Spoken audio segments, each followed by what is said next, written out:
Cumbia was a little neighbor. He was about 7 years old, one think, or thereabouts. He was small. Seeing him in a state of decomposition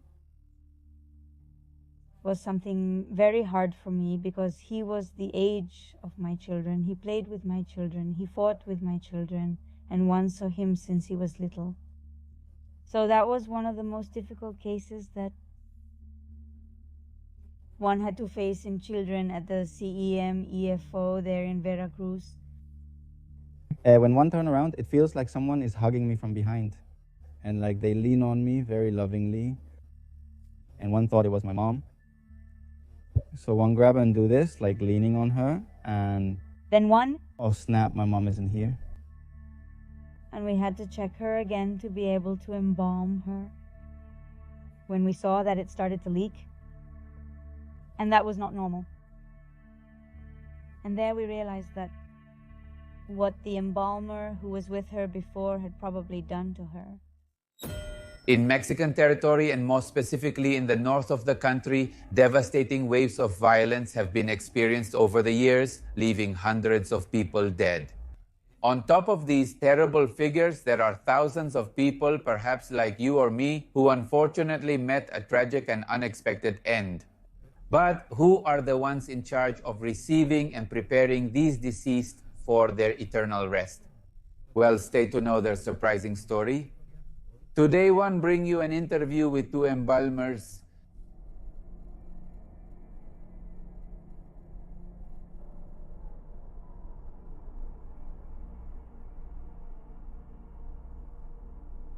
My name is Blanca Medina. I am a professional embalmer specializing in post-mortem reconstruction and aesthetics. One, I'm Agustin Rodriguez Medina, an embalmer and apprentice studying under Blanca Estela Medina Teles. Well, one started working at a funeral home in Veracruz, then with the MP in Veracruz, in Minatitlan. Even though one liked it, one always wanted something more. One knew there was something more. From there, one moved on to assist in autopsies, and one still wanted something more, so we started with a little deeper embalming, and that's how one ended up here as an embalmer. One really enjoyed working in this. Besides, since one was a child, we have been very involved in the subject of forensics. Since we were kids, they also used to put on shows like Dexter, Law and Order, Bones, or some other similar programs. With the MP, it was a case that for some people can be quite intense.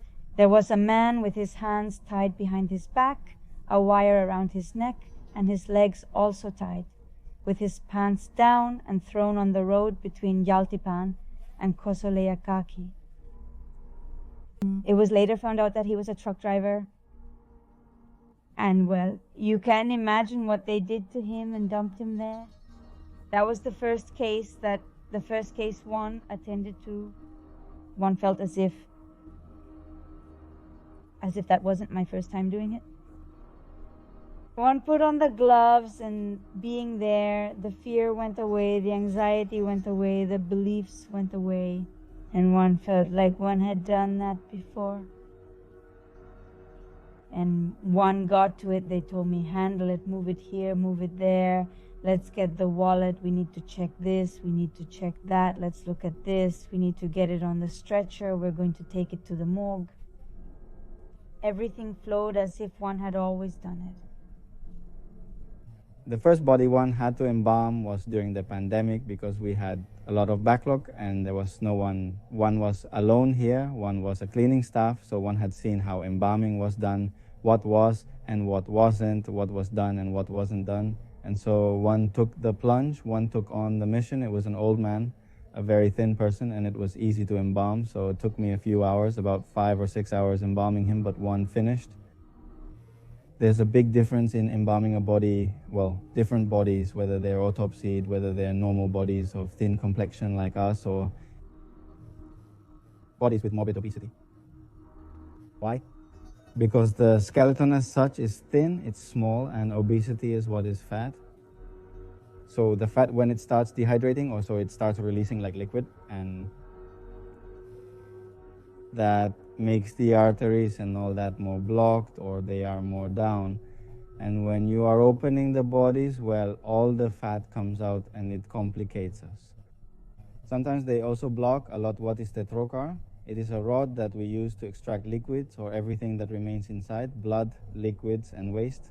It is big difference. In fact, we recently had to deal with a person who weighed about 200, 250 kilos, who didn't even fit on the stretcher, but it's a job we have to do. What do we need? Well, first of all, we need a scalpel to make the incision, an aneurysm separator, which is what we use to separate the tissue in order to extract the artery and separate the artery from the vein, because it's through the artery that we inject, and the vein is where we bleed. So after that, we use a rod called a trocar, or we call it a trocar, which is a cannula in parts to be able to extract liquids, gases, hematoma fluid that may have remained. After that, back to suturing. We bathe it well.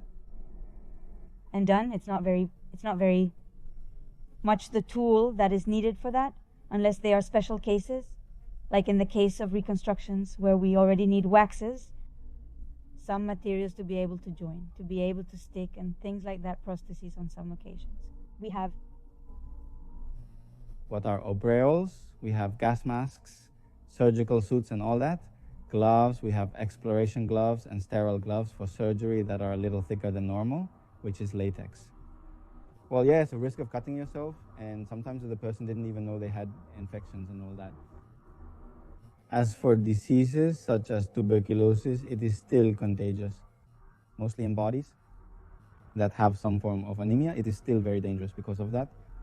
Well, they talk to us first. They let us know they're going to bring in the deceased person. We wait for them. When they arrive, they give us the document. They sign an authorization where they give us permission to embalm him, to do what needs to be done to keep him in good condition. In some cases, there is also authorization to take photographs of evidence of partially, not totally. And with those documents, the embalmer arrives, checks it, as there also gives the first disinfection bath to avoid any risk of contagion of something we don't know. And after that, we proceed to the incision, we proceed to the preparation.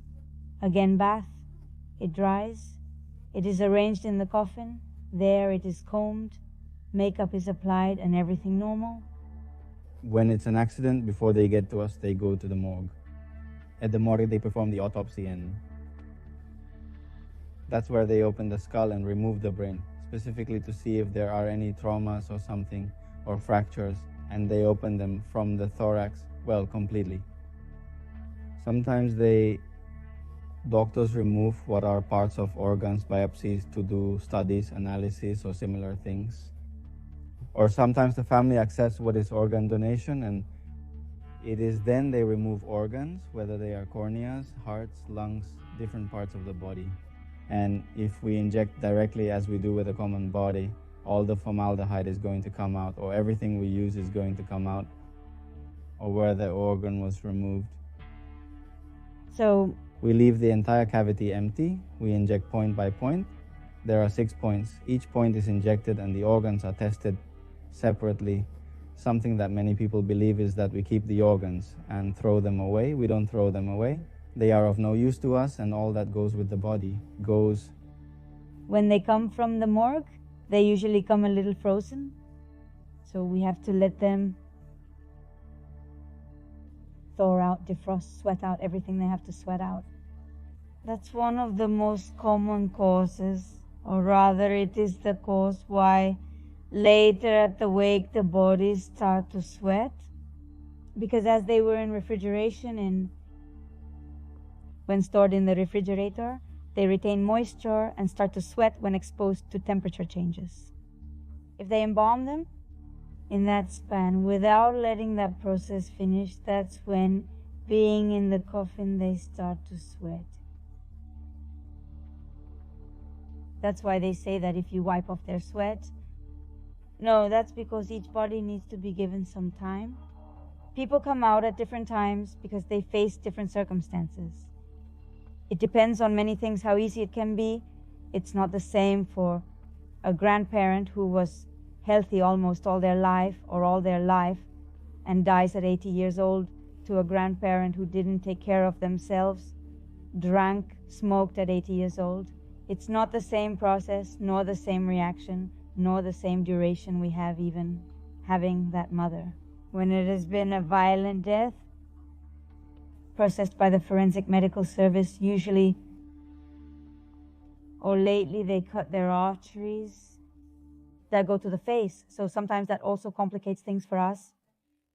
When they leave them free for us to inject into the face, okay, but it's mandatory that we have to reopen where they already closed. We have to reopen, we have to remove organ by organ, and then inject with the cannula part by part. One mean inject one arm, the other arm, one side of the face, the other side of the face, down one leg, the other leg. And one had to deal with everyone from a troubled young man to bored children. But speaking of bored children, one thing the most difficult for me at the time was Cumbia, a little neighbor. Cumbia was a young neighbor, around 7 years old, quite small. And one day one saw him running, and then they announced that he was taken to the river. Seeing him in a state of decomposition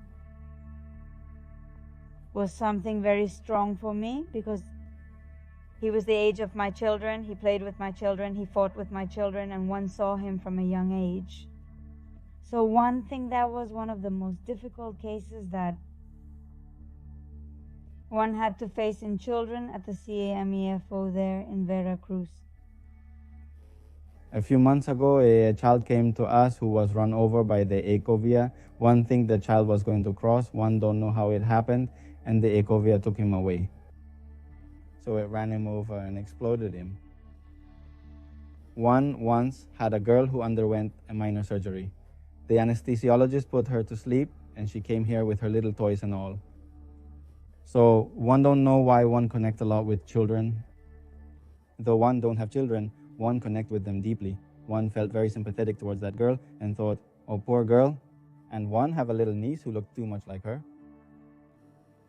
And one don't know if one familiarized or one don't know what happened there. One made a connection with the little person and the girl was with me. One slept and the girl was there. One have a little dog. Her name is Swishy, and Swishy always slept on my chest. Besides, it was cold weather. And she barked and barked and barked. Then until my mom told me, no, it's that one woke up when she was barking and the girl was standing there. You were lying down and the girl was standing there playing. One in a small town close to the metropolitan area. One don't remember well what it was.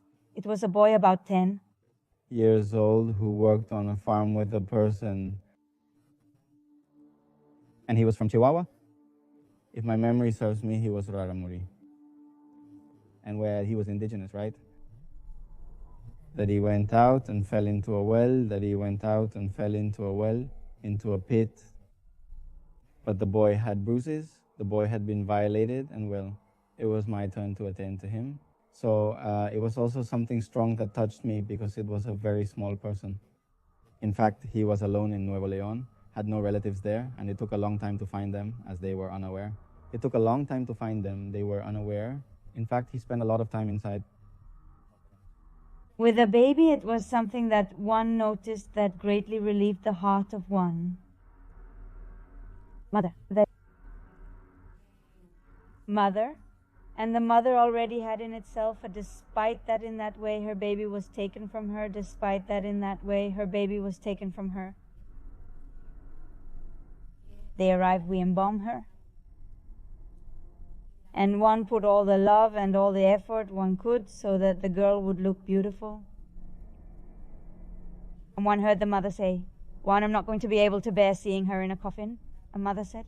"One, I'm not going to be able to bear seeing her in a coffin." It was well recorded. So what one did was that one fixed her up as beautifully as one could, to look as natural as one could. And it was a transfer that was going to go to Puebla, if I'm not mistaken.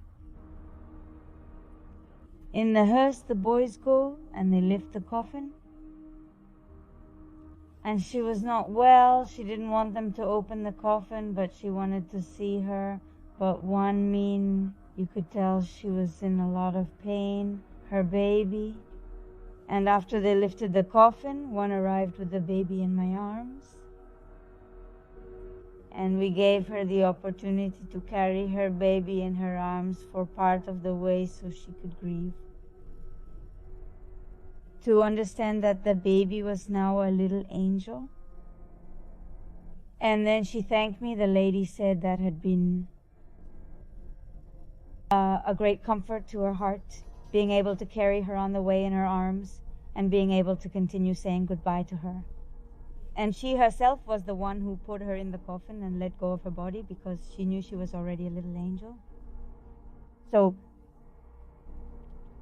one thing that's one of the good things, that all embalmers should keep in mind, that we have in our hands the ability to heal a little the hearts of people who are losing their loved ones or crush them even more. It makes me very sad when children come to me malnourished. There was a little baby, the girl was 13 years old, and the little girl told them she didn't want the baby and they made her have the baby. She let it starve to death from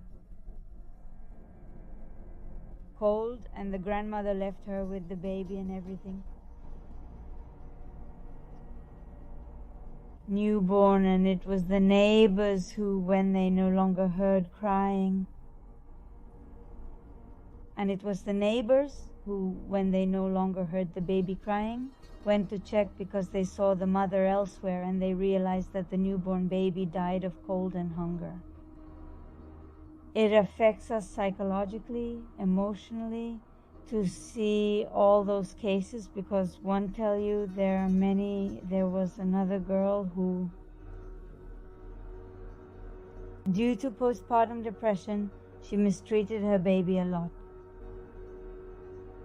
That's why one of the things one always tell them is, not even jokingly, do this to a baby or throw them up in the air because their brain is like this and it's very easy for them to get hit. So the girl shook him and caused him a deep coma. The baby never woke up.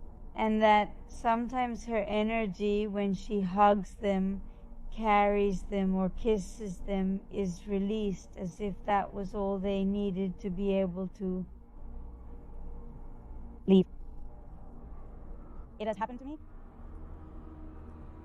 several times when they are in the hospital, when they were not in their mother's arms because their mother died in childbirth or because their mother is still seriously ill.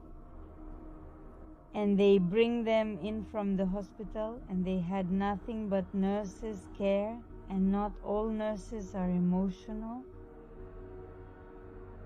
Some just do what they have to do and that's it. But when they arrive and one hug them, one do feel the energy. That they needed that. Yes, one, think a lot about how much life can change in a certain way. One day you're here, and the next day something can happen to you. So one, try to be fair. One, talk to them. One, talk to all the bodies.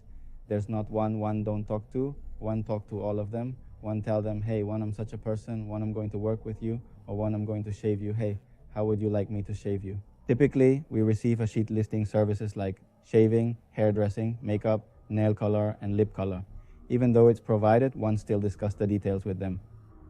At times, people only keep their mustache, but the family insists they remove it. I've always told them, let's be a team, all right? You let yourself and one do it to everyone, as much to children as to adults, middle-aged people and all that. Recently, one embalmed a young man who was murdered in installments. He was 23 years old, so one embalmed him right on the back slab, and one took him up there, and one said, no, well, look what they did to you, boy. And one don't know what. And one started to talk to him, but he looked somewhat sad, and one lifted him onto the slab. One lifted him with the hoist. From the moment one lifted him, the band. One mean, he slipped, or even the hoist rewound back. One mean, instead of going up, it went down. Or when one already had the slab, everything stained me with blood, the clothes, everything. And there you see me changing and doing this. And one tell him, come on guys, let it go. One mean, one, I'm just going to work with you. One, I'm not here to do something bad to you. Moreover, your family is the one who wants to see you. Your family is the one who's going to... One don't know you at all, but they want to see you and say goodbye if you let them. We are going to work well together. And everything cool? One, if not, but one can't do anything else. He left with one, don't remember if one mentioned it to my mom, or one, don't remember if one mentioned it to the girl one I'm dating. That one tell her, hey, one ship this boy. But he gave me a very strange, very sad energy. One tell her, in fact, he left with a very sad face. In this part of the interview, we asked them what were the most complicated cases, to which they respond that they are people who end up taking their own life, and how they arrive at the morgue, and you can feel the heartbreak they went through. And here comes a part, let's say, emotional or spiritual, or where they have to speak to them with love to lighten the burden of that work. Bodies, well, that commit suicide because it's heavy. of That job, bodies, well, that commit suicide by hanging more than anything else. Because often they are the ones who have a lot of depression or so, and are people who have not transcended, so they continue to be on this plane. Some myth one once heard that when they die by accident or are murdered, the body or soul continues to suffer until the moment that person was supposed to die. So whether you suffocate, are murdered, suffer accidents and all that, your soul continues to suffer until your time to transcend comes. And that's exactly what happens. Sometimes people come with a very, very heavy energy. How do you realize it's a heavy energy? Do you get very tired? Do you sometimes feel like you're carrying something on your shoulders? Or do you want to sleep and sleep, you don't feel like working? Does your head hurt a lot? one thing, this year was one of the years where we had the highest rates of young people with overdoses and suffocation by hanging. They realize that sadness does not go away. When they torment you, they are emotional. And even though one would like to tell you that they torment you, they are emotional. And even though one would like to tell you that there is nothing after that, it's not like that. There is nothing after that, it's not like that. The consciousness continues. And there are some who do feel more at ease. One of the things one disagree with is that they condemn them when a person decides to take their own life, and they condemn them to go to hell. It's a lie. It's a lie. Most of the time they make that decision because they are living a hell inside them, and there is no one who can get them out of it. And it's impossible that there is. And if they close themselves off so much that depression becomes a deep black abyss where they only fall and fall and fall, and the people who approach them, instead of getting them out, because it's impossible to get them out, but at least see that there is someone who can give them a light to get out, they criticize them, they judge them, they fall even more, where they see that the only solution is to no longer exist. Something very, very strong. It's very difficult. I've come across countless boys, girls who convey what they've been through the last few days, what they think. Some regret it, others don't, others rest. How is it reflected in the body? If we talk about it scientifically, the actions, hence the rigidity, even the way we find the mark where they take their own life, their eyes. If we talk about energy, well, it's something a little bit stronger and more precise. One was embalming and the funeral home arrived. The funeral home said they brought me an unknown suffocated boy, One told them to put him in the fridge, and one had to take care of him as soon as one finished. The boy, let's call him Raul, one don't remember his name well. Well, what's up, Raul? I'm Agustin, and I'm going to work on you, and so on, and so on, and so on. And that's it. To a girl, and one embalmed them right on the iron of a girl. And One embalmed them on the iron in both. And then like the next day they told me, hey, you embalmed Raul? One mean, yes, Raul. Such and such and such. Ah, yes, it's him. Hey, what about that girl? Ah, yes, that girl. He says, hey, one will tell you something? One asks him what happened. He says, those two are dating. And he made a video call to the video call. When the girl opened her eyes, he was on the video call. And when the girl opened her eyes, the boy was hanging. And the girl couldn't handle the depression and hanged herself. She also suffocated. Both knew they had depression. The job itself was to talk to them, just like everyone else. One worked very well. I've had to embalm pregnant women who didn't know. There was a girl who had a motorcycle accident. She passed away, and during the autopsy, one removed her uterus. They hadn't removed her uterus. The process with the separate organs seemed strange to me. And one found it strange that the uterus was a little bit silly. One opened the uterus, and there was a baby, one think about 3 months old. And the parents didn't know. Maybe she didn't exactly give him coronavirus disease, and she was pregnant, and they kept her connected just to see if they could save the baby. And well, it was possible. The girl's mother did everything possible to save her grandson. And then she thought she would never meet her grandson. Well, grandson. One performed the cesarean, removed the baby, prepared him, placed him in her arms, and the grandmother had the opportunity to hold the baby. Also one that went to Veracruz. One did the same. One put the baby in her arms, and the family thought she was not going to get to know the baby. One know for sure that energies, the little dead ones, the deceased people, don't leave right away. Yes, there is a place for us to go, and we have the means to go whenever we want to, but not everyone leaves. And when they don't leave and they are here, there are people that one am embalming, and they are standing watching what one am doing.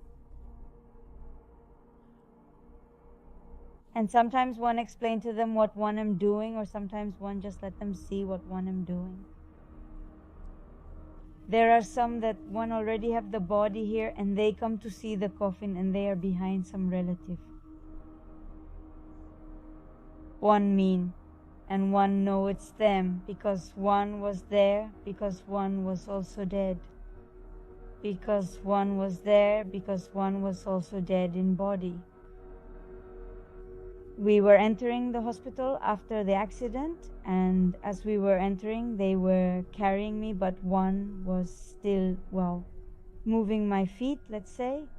Suddenly my body falls to the floor on its knees, and one detached from it, and one stay upwards, watching how my body is left lying, and how the person who was with me starts to scream to attend to me. And they arrive, they take me into the hospital, they resuscitate me, they connect me, and they say that I'm no longer alive. So as that person, it's a bit tough.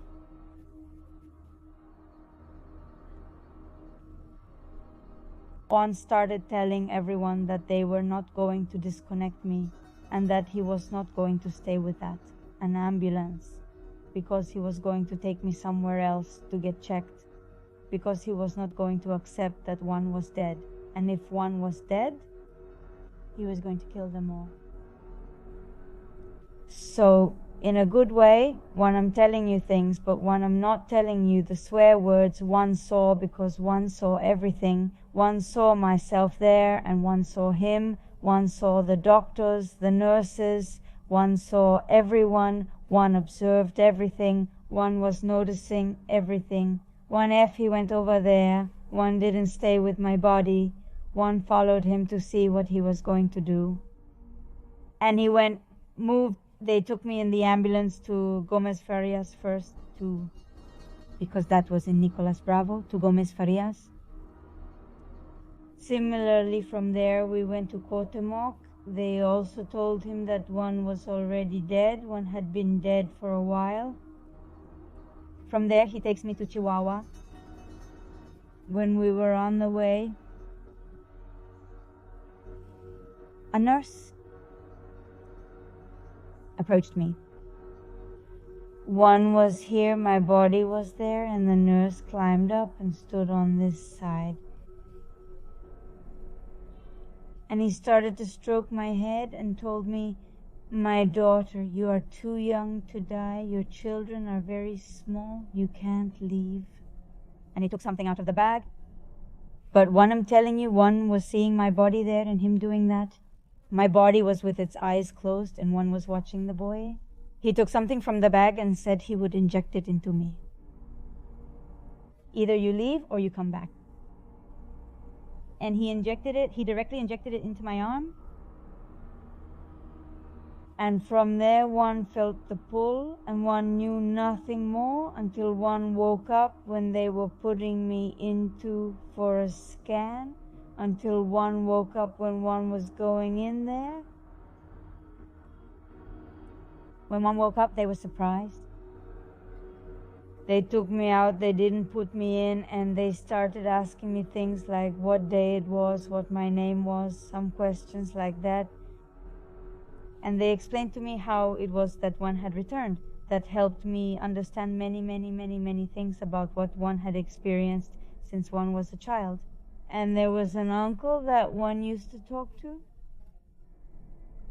And one spent years talking to him, and even now that one am an adult, we were in a family conversation, and one asked them, why does no one talk about the twins my mom Socorro had, who is my great-grandmother? One asked why no one looks at me. One tell them yes, those who passed away were looking at me. One say yes, the ones who died when the horse bolted. One of them was crushed by the trailer and died. And shortly after, the other one died of sadness because her sister had passed away. Why do they never talk about them? They asked me, who told you? One tell them, Uncle Balta. How? Yes, Uncle Balta, when one used to go to school, when one was coming back, one would pass the walls that were in a house that was already demolished. One tell him, and one start talking to him, and he told me all about that. He told me how the town was founded, where the first houses were and all that. And then my mom turned around and told me, your uncle died about 15 years before you were born. And there one understood it was his energy that hadn't left, and it was him who was talking to me. We work shifts sometimes during the day and night. When there is a body to embalm and it arrives early or it arrives when it finishes, well, we work. She was a somewhat voluptuous person. One had her hanging with the hoist. Why? Because it was easier to dislodge her with the hoist, lift her up, and that way she helps me to place them in the coffin or on the slab. She doesn't answer me and you need a coffin change. She doesn't answer me and you need a coffin change. What can we do?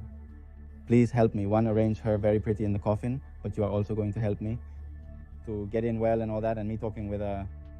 One turn around and one feels someone hugging me from the back and kind of leaning on me very lovingly, and one thought it was my mom. So one grab and do this, like leaning on her, and sometimes she comes and hugs me and says, well, you're tired, one already put you to sleep or something like that. And then one say, oh wait, my mom is not here. And one told her, well, look what time it is. It was around 3 a.m. in the morning. So when one turned around to see, there's a shadow that goes towards here, like that, and one tell her, one say, ma'am, you're not scaring me. One tell her, one, I'm going to put her in the taboo, but one also tell her to stay calm. One tell her, thank you very much. One say, anyway, one feel like you thank me. One don't think it's paranormal, although one felt like expressing gratitude. But yes, one gets used to this. And more than anything, well, it's what you're involved in. One mean you work with deceased people, you work with energies. There are people who still do not accept the fact that they are no longer on this plane and do not want to transcend or want to continue with their body. when we were with one was still in training to get my document to be an embalmer. We were in a lab. Well, you know, students sometimes get together and go drink beer or smoke their stuff and all that, but one was one of the people who was very focused what one wanted, and what one wanted was to learn. So they went to drink and smoke, and one stayed alone to drink and smoke. And one stayed alone, very brave. One said like this: if all the bodies arrive, one, I'm going to embalm them, and well, one, I'm going to practice more. And suddenly the gate opens, and when the gate opens, armed men start to enter, and one was there, just me. One said, here they come, and they started to bring in bodies, dragging them in. They came in with bodies and left them there. A girl. One means she was still moving, she was still convulsing. They left them there and left. One think they didn't even see me, one, because they didn't talk to me, they didn't look at me, nothing. As if one wasn't there. They arrived, left the bodies lying there, shot, and they left. One got a case in. It was a young boy who they used as mules to get shipments to the United States, and he lost one of the packages, and they made him eat another one. He's at the moment of having an autopsy, but his stomach is already full of marijuana. He was a boy of about 9. From 9 to 11 years old, and it struck me how they could use such children. One mean, so small, he was a tiny, skinny boy. Maybe it was very easy that he couldn't handle what he was carrying, and it would slip away from him. The merchandise. But as if it were something worthless, do whatever that eats until it dies. One was something one said, one mean, what cruelty. One of the cases was a young girl. When everything was well weighed, the boyfriend was the one who was kind of bad. So when he got stronger, he tells the young girl that they should leave and run away. They left together, they ran away. The young girl ran away with him. Some years passed. They had a baby where they lived. They had children and thought that everything had been forgotten. They left to the OXXO, and they didn't show up until later. They went to the OXXO, and they didn't show up until later. They appeared dismantled. Don Mario advocated for that girl. Because he got her out of that mess, he brought her to me. One was very tired, and he told me, do it. Do it, because one know not many people will be able to do it. Do it. And one was very tired.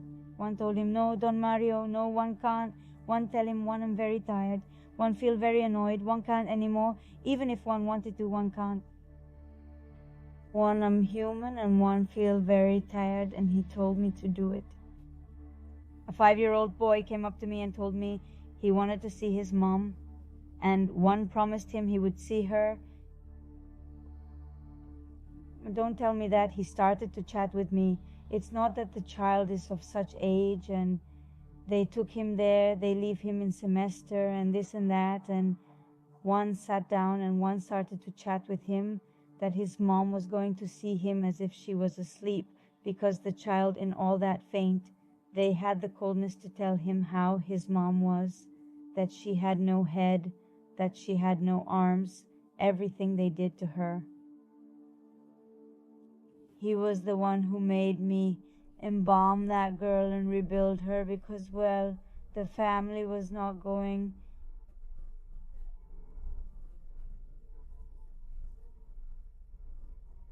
The family was not going to pay for it. Because the girl had returned, so there wasn't much attachment, and there were still annoyances and all that. And well, we worked and we united it.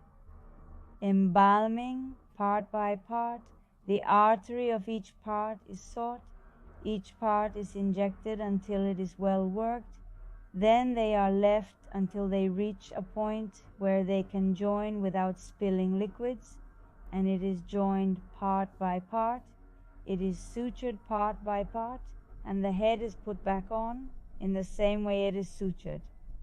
And then it is covered with a plastic that we have there.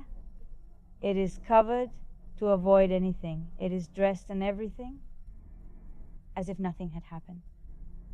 The coronavirus disease era, for many it was very catastrophic, including me, because there were lots of deaths. It wasn't just dozens or anything. There were hundreds of bodies. We had the whole laboratory full, the cold room, the area back here. One, in fact, at that time, one was also working as a rescuer. One mean it was everything. You had to get involved in everything. And one had to go to a funeral home. When one entered, there were decomposing bodies everywhere, leaking fluids. What people did was just come and throw lime because they couldn't keep up with the crematorium they had. One think they have 2 ovens. One really don't know, but the whole yard is full. They have a coffin area, they have a car workshop inside the funeral home, they have their area in Balsamar, they have their things, and there were a lot of bodies, too many, more than 300. When they still weren't saying it was a pandemic, that's when one got sick. As soon as one recovered, one went to talk to the health department. And they said that, well, very ugly, very strong things were coming, and that, well, God help us. That was, when did they get coronavirus disease? So it was in February. And after that, first came 1, 2, 3, 5, 10. There were over 100 bodies that we had, and the crematoriums collapsed. Many people were upset about not being able to visit their relatives. The doctors were clearing the stretchers to be able to fit in the younger ones. They said, and the sick who were entrusted with giving space to those who had a better chance of survival, and to the elderly, or those who they saw that no, they didn't even bother. Thus the body was wrapped and placed in the coffin, just arrived from the hospital.